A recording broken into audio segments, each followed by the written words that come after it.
Advocate Fadzai Maire vamwe ndo vari kufamba vachiti aiwa ndo president aiwa in the new great Zimbabwe, vamwe vachiti aiwa ndo achanga ari mutevedzeri waadvocate Nelson Chamisa. Muzuva ranhasi auya akaexposa vakomana aiwa vethe regime, vakomana vethe ruling party ZANU-PF zvakanyanyisa. Sandamina mashoko ari kubuda achitaurwa naMaere watoona kuti panguva inoi aiwa ari kunyatsovaudza makunun'unu maudza mwoyo. Notobva subscribe or like kuti wanda bell icon. Tienda paendo pake anodanyira kuti good morning Nicky Mangwana.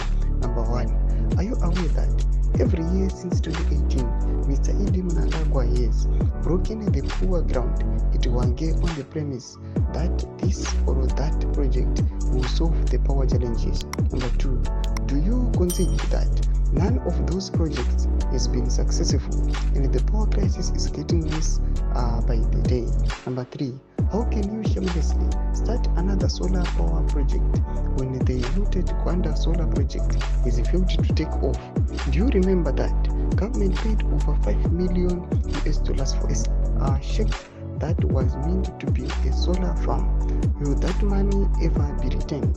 Number 4, more millions were paid by the taxpayer for a waste of energy project in Job Mona. Are you aware that all they did was build a primary school style soccer pitch?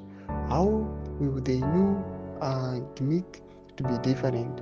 We need new leaders. Anoposta mapictures ema headlines ekubva kunyangwe kunana 6 years ago akanzi ED commissions 1.5 billion project expansion to feed 600 megawatts international grid. Imwe yakanzi over 7,000 jobs to be created.